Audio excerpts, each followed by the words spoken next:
Has Pakistan observed developments inside Iran that Western intelligence and diplomats have missed, giving Islamabad a perspective the West simply does not yet possess?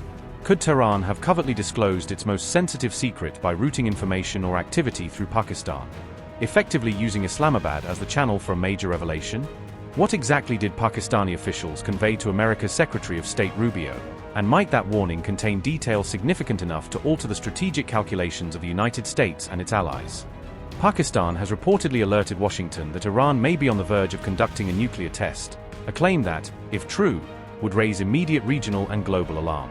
And in the aftermath of that warning, is Pakistan positioning itself in a way that could politically or diplomatically isolate the United States, reshaping alliances, and leaving America without key regional support?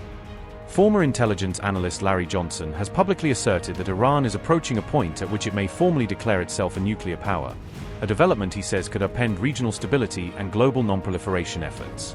The same former CIA analyst further alleged that Pakistan dispatched a confidential red alert message to the United States, a discreet warning that, if accurate, would signal Islamabad's belief in an imminent and serious escalation. He added that Ishaq Dar personally delivered that urgent message to America's Secretary of State Marco Rubio in May 2026, implying direct, high-level communication between Pakistani officials and senior U.S. lawmakers. However, Pakistani authorities have denied these accounts, insisting they did not share any classified nuclear intelligence with Washington or any other party. Islamabad described the nuclear allegations as speculative, misleading, and categorically false, urging the media and policymakers to treat such reports with skepticism. Johnson also claimed that Masoud Pezeshkian had briefed Pakistani Prime Minister Shahbaz Sharif about Iran's nuclear status, suggesting the information circulated at very senior political levels. Veteran geopolitical commentator Pepe Escobar echoed similar concerns, warning publicly that Iran might be preparing to carry out a nuclear test to demonstrate its capabilities. Escobar went so far as to propose that Tehran could attempt to prove its nuclear capability with a controlled domestic explosion, a tactic he said would serve as a dramatic signal to the world. Johnson argued that recent shifts in U.S. rhetoric toward Iran are not coincidental but are instead connected to perceived advances in Tehran's nuclear program, prompting Washington to sharpen its public posture. He further claimed that tensions between the United States and Israeli Prime Minister Benjamin Netanyahu intensified after the alleged intelligence reached Washington, complicating already fraught alliances. Johnson maintained that Iran deliberately used an unsecured telephone call as a signaling mechanism, a risky move he interpreted as intentional messaging rather than accidental exposure. According to Johnson, Tehran knowingly took the risk of having that call intercepted by Western intelligence agencies, suggesting the regime wanted any eavesdroppers to hear the message. Amid the swirl of claims and denials, President Trump warned that a war with Iran would end one way or the other, a stark comment he made following public criticisms of Democratic leaders and their handling of foreign policy. Because what I'm seeing from the Democrats, they're going to have some problems. And by the way, if they don't, if they win, this country is finished. We're in trouble. So I hate to say that you have no choice, but I don't think you have much of a choice. These are some very sick puppies that I'm looking at that are running for office. And on the other side, I call them the Democrats, D-U-M.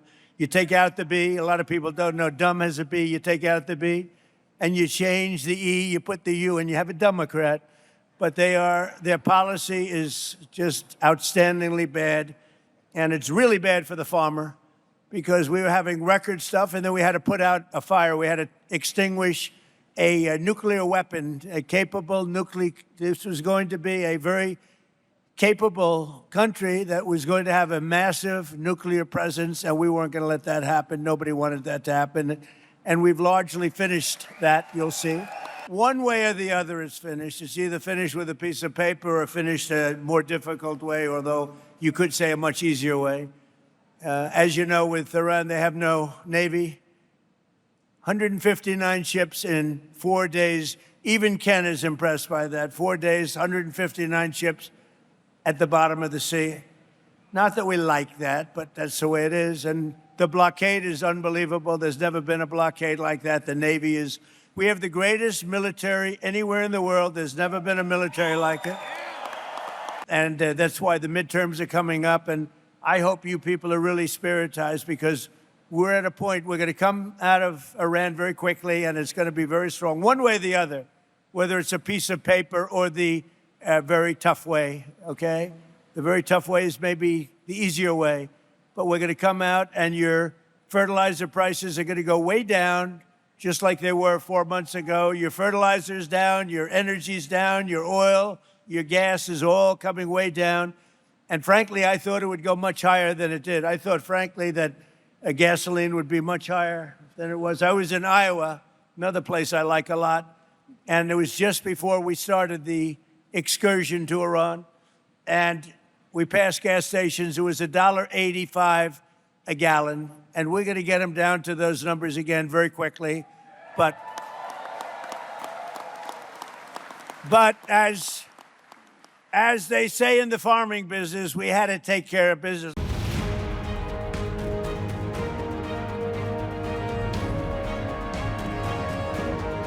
Johnson previously alleged President Trump engaged in a serious disagreement with General Dan Kane over control and handling of nuclear codes, a dispute he says raised alarms about command protocols and decision-making at the highest levels. That April 2026 allegation attracted significant media attention and discussion among analysts, yet it still lacks public verification or independent confirmation from official sources.